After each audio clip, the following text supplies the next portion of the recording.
Recording. Okay, we are recording, and now we are talking today about table problems. And as you guys have started reading through this, and I'll go through it with you as well. Multiple choice free response questions with the stem.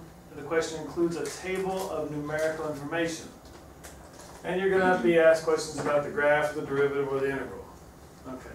And it says answers are usually approximations. So when we see a table of data right there at the top of the prompt, we're probably going to be asked to approximate some definite integral using a left Riemann sum, a right Riemann sum, or a trapezoidal rule. We'll probably be asked to approximate the rate of change of something by doing the slope between 2 points, mean value theorem stuff. If you've got 2 points in the table that have the same y-coordinate, we might be asked to verify that Rolle's theorem can be applied, or verify that we know the derivative is going to be 0 somewhere. Those are potential candidates for things that we're going to be seeing. And it says sometimes a function that modeled the function table is also given. As we've done some of these review problems, we've seen that. You'll have part A ask you about the rate of change, so we got to do a slope. And part B asks you to do a trapezoidal approximation. And then down at part D it says, and this function, f of x equals, and it's some weird wacky function, can approximate the data above. Use it to then do something. And that's going to be a calculator, find the definite integral type problem probably. So let me see that relatively often. Okay. And explanations sometimes are required. Alright, so we've seen those. So, as we said here, things most commonly seen, going to be asked to approximate a slope, average rate of change. So that's going to be our f of b minus f of a over b minus a, using difference quotients. Difference quotients, what I just said, y2 minus y1 over x2 minus x1.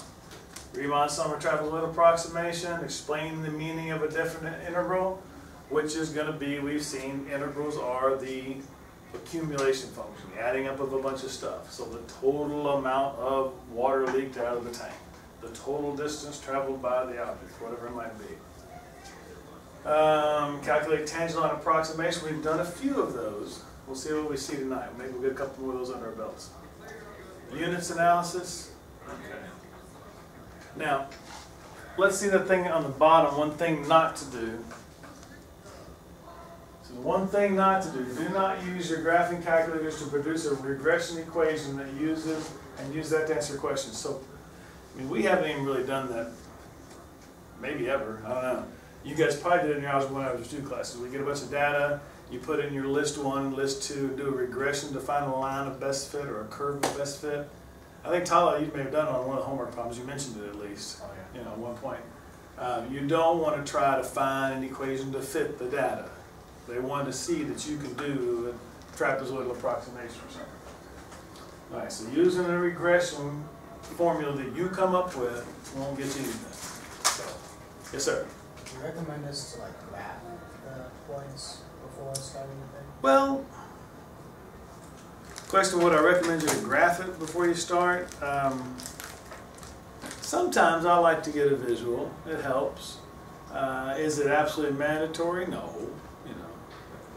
But if it helps you feel more comfortable with it, by all means, knock it out. You know, it shouldn't take too long to accomplish that and take too much away from you doing the problem.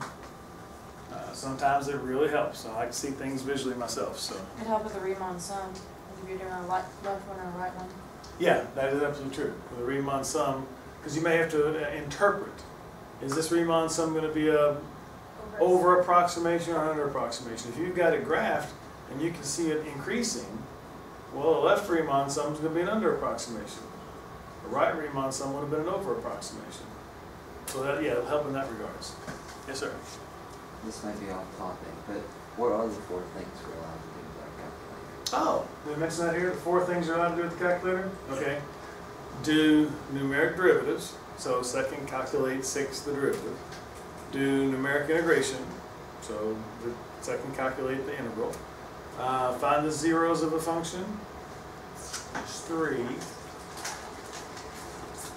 Intercepts. Intercepts could be titled right in there with zeros. It's either set the 2 equations equal and find the intercept, or the intersection point rather, or subtract the 1 over and find the zeros of this new function. That's one of the same solution systems. The 4th thing, there's a fourth thing we were thinking about? I guess it's graph. I'm not real sure. The fourth would be, graphing, evaluating the function at a point, just find the y coordinate. That's probably what it was. And some of the lower calculators, the 73s and stuff you used in middle school, they won't do derivatives or intervals. So. Okay. What we're going to have you guys start with is I want you to look at and work this 2003 question.